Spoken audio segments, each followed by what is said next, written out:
सो है guys, we are back in another video. तो दोस्तों कैसे हो आप सभी लोग। मैं उम्मीद करूंगा कि आप सब लोग बढ़िया होंगे। तो दोस्तों आप लोगों का स्वागत हो गया मेरे एक और नए वीडियो में, जिसमें मैं आपको बताऊंगा कि हम VMware पे काली लाइनेक्स ऑपरेटिंग सिस्टम किस प्रकार से इंस्टॉल कर सकते हैं। जी हाँ दोस्तों, हम VMware पे काली लाइनेक्स को इंस्टॉल करेंगे, न कि अपने फिजिकल कंप्यूटर पे। वीडियो में अंत तक बने रहे, जो जो स्टेप मैं बताऊंगा वो आप फॉलो करते जाइएगा। तो चलिए दोस्तों अब वीडियो को स्टार्ट करते हैं और मैं आपको ले चलता हूं अपने कंप्यूटर स्क्रीन पे और वहां पे दिखाता हूं कि आप काली लाइनेक्स ऑपरेटिंग सिस्टम को किस प्रकार से डाउनलोड करके उसको VMware पे इंस्टॉल कर सकते हो।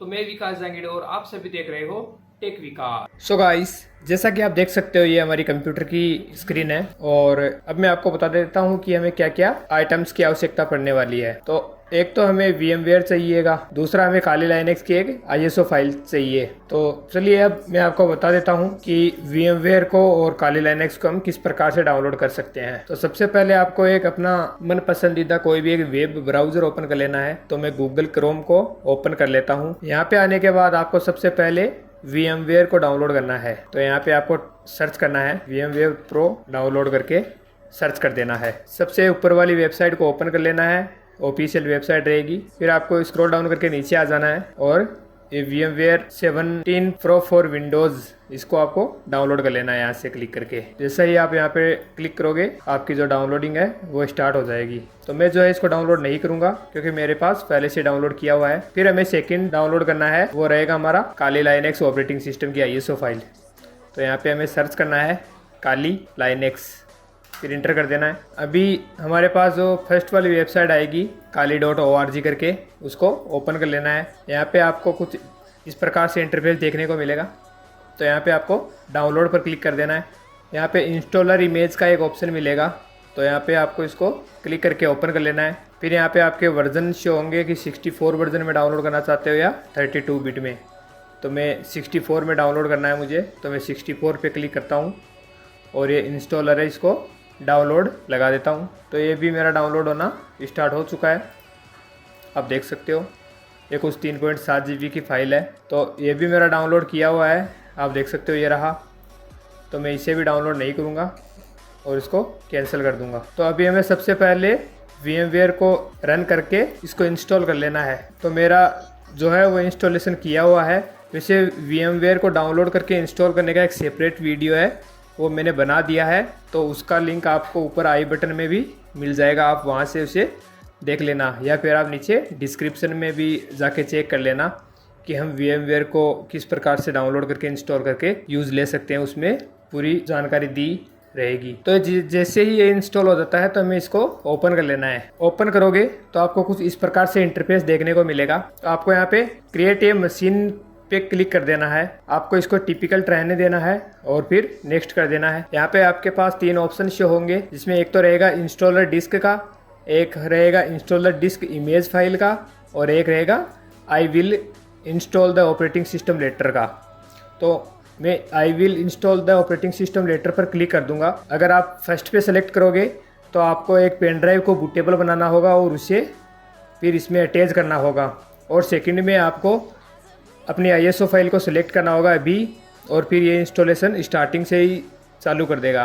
तो मैं इसको बाद में इंस्टॉल करूंगा। तो फिर आपको इसको सिलेक्ट कर लेना है, कोई भी एक ऑप्शन को, फिर नेक्स्ट कर देना है। यहाँ पे आप लाइनेक्स ऑपरेटिंग सिस्टम इंस्टॉल करना चाहते हो तो लाइनेक्स को सिलेक्ट करना है और यहाँ से वर्जन में आपको उबंटू से हटा देना है। इसको आपको याद रखना है, उबंटू नहीं रखना है। उबंटू की जगह है आप ये डेबिन करके है, डेबिन 11 64 बिट में, इसको आपको सिलेक्ट कर देना है और फिर नेक्स्ट कर लेना है। यहाँ पे आपको अपना वर्चुअल मशीन का नाम चेंज कर देना है। अगर आप चेंज करना चाहो तो कर सकते हो।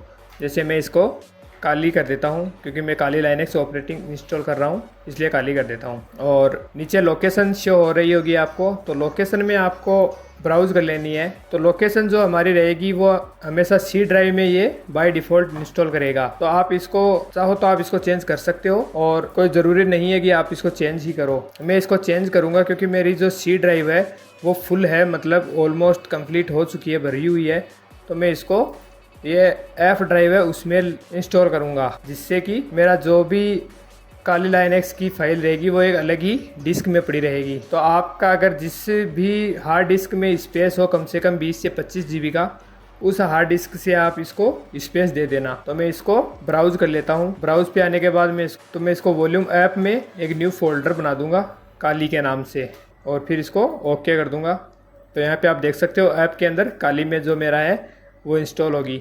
फिर हमें नेक्स्ट कर देनी है। अभी यहाँ पे जो है वो हमारे डिस्क का स्पेस के लिए बोल रहा है कि आप काली लाइनेक्स को कितनी GB की हार्ड डिस्क देना चाहते हो अपने कंप्यूटर से। तो मैं इसको 100 GB कर देता हूँ, क्योंकि मेरे पास 100 GB का स्पेस है वो फ्री है। जैसे मेरे पास 238 GB फ्री है, तो आप उतना ही देना जितना कि आपका फ्री हो। जैसे अगर C ड्राइव में मैं लेता हूँ तो मैं 50 GB तक ही दे पाऊँगा। अगर मेरा फ्री 50 GB है और अगर मैं इसको 100 GB दे दूँगा तो फिर ये काम कैसे करेगी। तो आप उस हिसाब से अपनी सेट कर लेना, लेकिन याद रखना कि इसकी मिनिमम जो है वो 20 GB तो होनी ही चाहिए। तो मैं इसको 100 GB कर देता हूँ और इसको मल्टीपल फाइल से हटा के मैं इसको सिंगल स्टोर कर देता हूँ। फिर इसको नेक्स्ट कर देता हूँ। आप वैसे इनमें से कोई भी सिलेक्ट कर लेना, उसका कोई फ़र्क पड़ने वाला है नहीं। तो मैं इसको नेक्स्ट कर दूँगा, फिर मैं इसको फिनिश कर दूँगा। अभी मुझे इसमें कुछ एडिट करना है, तो मैं आपको बता देता हूँ कि हमें क्या एडिट करना है। तो हमें एडिट वर्चुअल मशीन पे क्लिक कर देना है। तो अभी आपके पास कुछ इस प्रकार से एक इंटरफेस देखने को मिलेगा। तो यहाँ पे सबसे फर्स्ट ऑप्शन रहेगा वो रहेगा हमारी मेमोरी करके। तो मेमोरी जो है वो हमारी रैम है। तो आप अपने कंप्यूटर की जितनी भी रैम है उससे आधी आप वर्चुअल मशीन में दे देना। तो जैसे मेरे कंप्यूटर में अभी जो रैम है वो 4 GB की लगी हुई है, तो मैं इसको 2 GB के आसपास अपनी रैम दे दूँगा। आप अपनी रैम अपने हिसाब से सिलेक्ट कर लेना, इसको ऊपर नीचे करके। आपको यहाँ पर भी शो होगी, लेकिन ये आपकी MB में सिलेक्ट रहेगी। तो मैं इसको 2 GB के आसपास कर देता हूँ। फिर यहाँ पे रहेगा हमारा प्रोसेसर। तो प्रोसेसर जो है मेरे कंप्यूटर का प्रोसेसर है वो ड्यूल कोर में है। आप अगर इसको देखना चाहते हो तो कंट्रोल शिफ्ट और स्किप की बटन को एक साथ प्रेस कर देना, तो आपका टास्क मैनेजर ओपन हो जाएगा। टास्क मैनेजर आपके पास कुछ इस प्रकार से शो होगा। आप इसको शो मोर डिटेल पे जाना और फिर परफॉर्मेंस पे चले जाना। तो यहाँ से आपको पहले तो मेमोरी जो है वो दिख जाएगी कि मेरी जो मेमोरी है वो कितने GB की है। तो मेरी मेमोरी है वो 4 GB की है। और फिर आप यहाँ पे CPU में जाओगे तो आपको कोर जो है वो शो हो जाएंगे कि मेरे में 2 कोर है। अगर आपके में 4 कोर होंगे तो आप यहाँ पे 2 सेलेक्ट कर देना, और अगर आपके में 1 है तो अगर आपके में 2 है तो यहाँ पे आप 1 सेलेक्ट कर देना। आपके जितने भी कंप्यूटर में कोर होंगे उससे आपको आधा यहाँ पे सिलेक्ट कर देना है। ये आपका हार्ड डिस्क का स्पेस रहेगा। तो अभी हमें CD DVD पे आ जाना है, और फिर यहाँ से आपको अपनी ISO फाइल को सिलेक्ट कर लेना है, यूज़ ISO इमेज को। यहाँ से आपको ब्राउज़ कर लेनी है। फिर आपकी काली लाइनेक्स की जो भी फाइल है वो जिस भी लोकेशन पर है यहाँ से आप इसको ले लेना। मेरे जैसे डेस्कटॉप पे नहीं है, मेरा डाउनलोड में ही है, तो मैं डाउनलोड में जाता हूँ और ये काली लाइनेक्स को ओपन कर लेता हूँ। फिर इसको ओके कर देंगे। अभी ये हमारी वर्चुअल मशीन है वो एडिट हो चुकी है। तो दोस्तों अभी हमें इसको पावर ऑन पर क्लिक कर देना है। नीचे जो भी इंस्टॉलेशन आए तो आप इसको इंस्टॉल कर लेना। वो कुछ सॉफ्टवेयर वगैरह रहते हैं इनका, ड्राइवर वगैरह, तो आप इनको इंस्टॉल कर देना। तो ऐसा होने के बाद आपके पास कुछ इस प्रकार से एक इंटरफेस देखने को मिलेगा। तो यहाँ पे आप वर्चुअल मशीन में माउस है वो शो नहीं होगा, आपको यहाँ पे थोड़ा कीबोर्ड से ही काम करना पड़ेगा। तो ऐसे में तो आपका कीबोर्ड वर्क करेगा नहीं। तो आपको अपनी वर्चुअल मशीन पे कहीं पर भी अपने माउस से क्लिक कर देना है। फिर यहाँ पे आपको अपने कीबोर्ड से अप और डाउन की से आप इसको ऊपर नीचे कर सकते हो। तो यहाँ पे आपको ग्राफिकल इंस्टॉल जो लिखा हुआ है उस पर आके आपको क्लिक कर देना है, या आपको इंटर मार देना है यहाँ पे आके। जैसे ही आप इंटर प्रेस करोगे तो आपका जो आपका काली लाइनेक्स है वो कुछ इंस्टॉलेशन के लिए आपका बूट होना स्टार्ट हो जाएगा। अभी यहाँ पे आपको लैंग्वेज सेलेक्ट करने के लिए बोल रहा है, और आपका जो माउस है वो भी विजिबल हो चुका है। तो मैं अपनी जो लैंग्वेज है उसे इंग्लिश बाय डिफ़ॉल्ट है वही रहने दूंगा, और इसको कंटिन्यू पर क्लिक कर दूंगा। तो यहाँ पे लोकेशन के लिए बोल रहा है, तो लोकेशन में यहाँ पे इंडिया सेलेक्ट कर लूँगा और फिर इसको कंटिन्यू कर दूंगा। फिर कीबोर्ड की लेआउट के बारे में बोल रहा है, तो मैं इसको अमेरिकन इंग्लिश ही रहने दूंगा और इसको कंटिन्यू पर क्लिक कर दूंगा। तो ये अभी हमारे जो ISO फाइल थी उससे बूटिंग स्टार्ट हो चुकी है। अभी ये थोड़ा बहुत टाइम लेगा, और उसके बाद हमसे हार्ड डिस्क के बारे में पूछेगा कि आप पार्टीशन किस प्रकार से बनाना चाहते हो, जो भी है।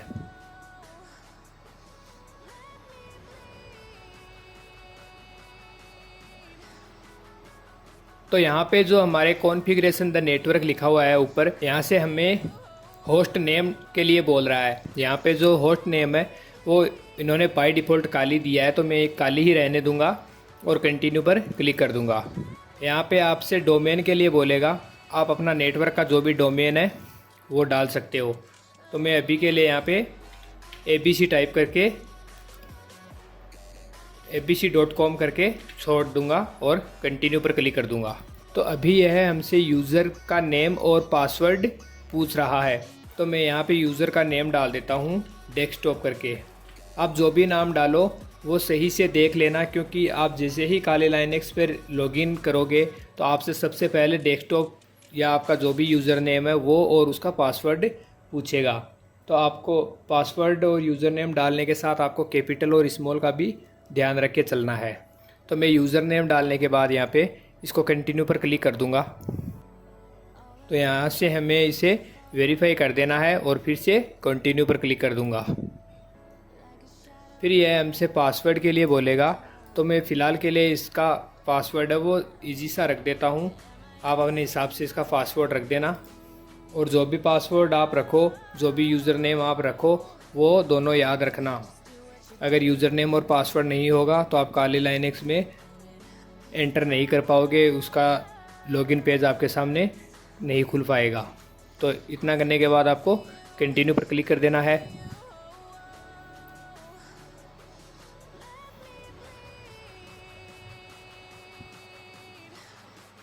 तो अभी हमारे पास कुछ डिस्क पार्टीशन करके इंटरफेस सामने आया है। यहाँ पे आपको 4 ऑप्शन शो होंगे कि use entire disk set LVM करके है, और एक इंक्रिप्शन LVM है, और एक मैनुअल है। तो मैं आपको यही सजेस्ट करूँगा कि आप जो फर्स्ट वाला ऑप्शन है वही सेलेक्ट करें। अगर आप थर्ड वाला या फोर्थ वाला सेलेक्ट करेंगे तो इनमें आपको मैनुअली अपने डिस्क के पार्टीशन करने होंगे, जिसमें आपको बताना होगा कि कौन सा पार्टीशन कितने GB का बनेगा, कौन सा पार्टीशन का क्या नाम होगा, तो वो आपको सब कुछ मैनुअली देना होगा। तो मैं इसको इंटीरियर डिस्क करके ही कंटिन्यू कर दूंगा, जिससे कि ये अपने अकॉर्डिंग ऑटोमेटिक सभी पार्टीशन ले लेगा। तो ये अब हमसे कंफर्म कर रहा है कि आपकी जो हार्ड डिस्क है या SSD आपने दी है वो सेम साइज़ की है। हालांकि मैंने 100 GB का दिया था और यहाँ पे 107 ले रहा है, लेकिन कोई बात नहीं, ये कुछ इसकी मिस्टेक होगी।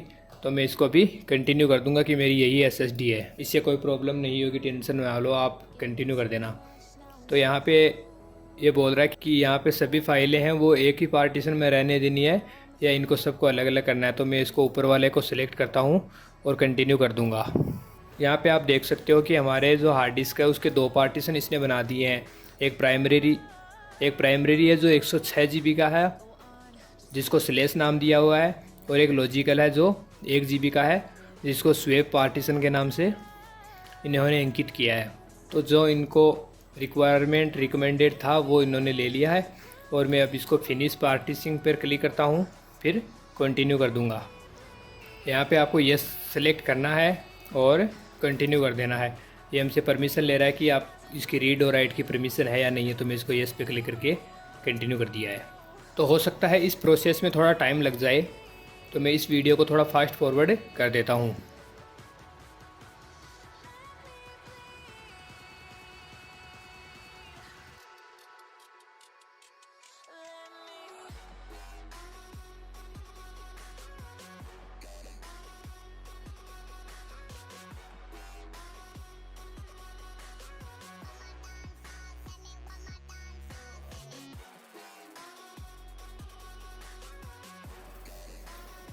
दोस्तों, जैसा कि आप देख सकते हो यहाँ पे एक सॉफ्टवेयर सिलेक्शन करके हमारे पास एक विंडो नई ओपन होकर आ चुकी है। तो बेसिकली ये विंडो है वो सॉफ्टवेयर सिलेक्शन के लिए बोल रहा है कि जब हमारा काले लाइनेक्स ऑपरेटिंग सिस्टम इंस्टॉल होगा तो उसमें ये जो हमारी सामने स्क्रीन पे शो हो रहे हैं ये वाले सॉफ्टवेयर आप इंस्टॉल करना चाहते हो या नहीं करना चाहते हो। तो मैं इनको सेलेक्ट रहने देता हूँ और इसको कंटिन्यू कर दूँगा, जिससे कि जैसे ही मेरा काले लाइनेक्स ऑपरेटिंग सिस्टम इंस्टॉल होगा उसके साथ में जो भी सॉफ्टवेयर है जो मैंने सेलेक्ट किए हैं वो ऑटोमेटिकली इंस्टॉल हो जाएंगे।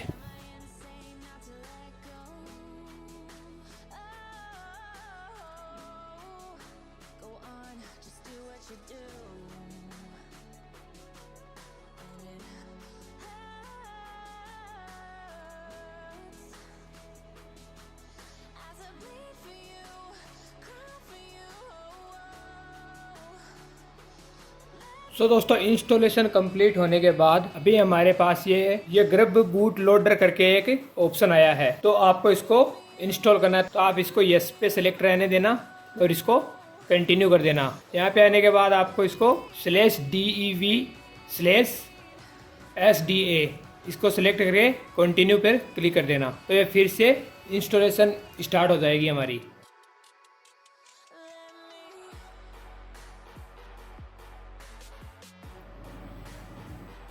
सो गाइस, जैसा कि आप देख सकते हो ये हमारा जो इंस्टॉलेशन है वो कंप्लीट होकर हमारे सामने आ चुका है। यहाँ पे लिखा हुआ आ गया है कि इंस्टॉलेशन कंप्लीट। अभी हमें इसको कंटिन्यू पर क्लिक कर देना है। तो एक बार ये जो हमारी वर्चुअल मशीन है वो रीस्टार्ट होगी, तो इसमें टेंशन नहीं लेना है। आपका जो ऑपरेटिंग सिस्टम है वो रीस्टार्ट नहीं होगा, आपका सिर्फ ये जो वर्चुअल मशीन है VMware यही रीस्टार्ट होगा।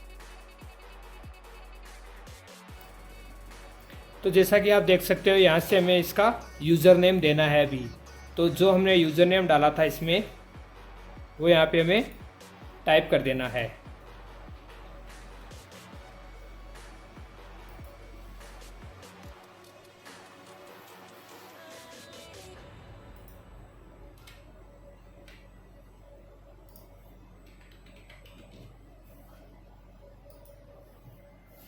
तो आप देख सकते हो मैंने कैपिटल में D डाला तो ये गलत आ गया, और जैसे मैंने स्मॉल डाला तो ये लॉगिन हो चुका है। सो गाइस, ये हमारा काली लाइनेक्स ऑपरेटिंग सिस्टम इसमें इंस्टॉल हो चुका है और आप इसे यूज़ ले सकते हो। अगर आपको ऐसा लगता है कि ये कुछ अलग ही टाइप का शो हो रहा है, हमारे कंप्लीट स्क्रीन पर शो नहीं हो रहा है, तो आप एक काम कर सकते हो। आप अपने माउस से यहाँ पे जो काली लाइनेक्स का VMware है, यहाँ पे आपको एक इंटर फुल स्क्रीन का मोड मिल जाएगा, तो आपको इस पर क्लिक कर देना है। फिर ये आपको आपके कंप्यूटर के ऊपर शो हो जाएगा। अभी आप अपने लाइनेक्स ऑपरेटिंग सिस्टम को VMware पे कंप्लीट यूज़ ले सकते हो। तो दोस्तों, कैसा लगा आज का ये मेरा वीडियो आप कमेंट करके ज़रूर बताना। तो जैसा कि आज आपने देखा कि हमने किस प्रकार से काले लाइनेक्स ऑपरेटिंग सिस्टम को एक वर्चुअल मशीन VMware पे इंस्टॉल किया है और फिर उसको रन भी किया। तो मैं उम्मीद करूंगा कि आपको मेरा ये वीडियो पसंद आया है। अगर आपको वीडियो पसंद आए तो आप वीडियो को लाइक करें और चैनल को सब्सक्राइब करें। आपको जो भी डाउट हो वो आप इस वीडियो के कमेंट बॉक्स में कर सकते हो, मैं वहाँ पे आपके कमेंट का रिप्लाई कर दूंगा। और मैंने जो भी सॉफ्टवेयर और ISO फाइल वगैरह यूज़ ली है उन सब का लिंक आपको वीडियो के डिस्क्रिप्शन में भी मिल जाएगा। तो चलिए दोस्तों, मिलते हैं आपसे नेक्स्ट वीडियो में।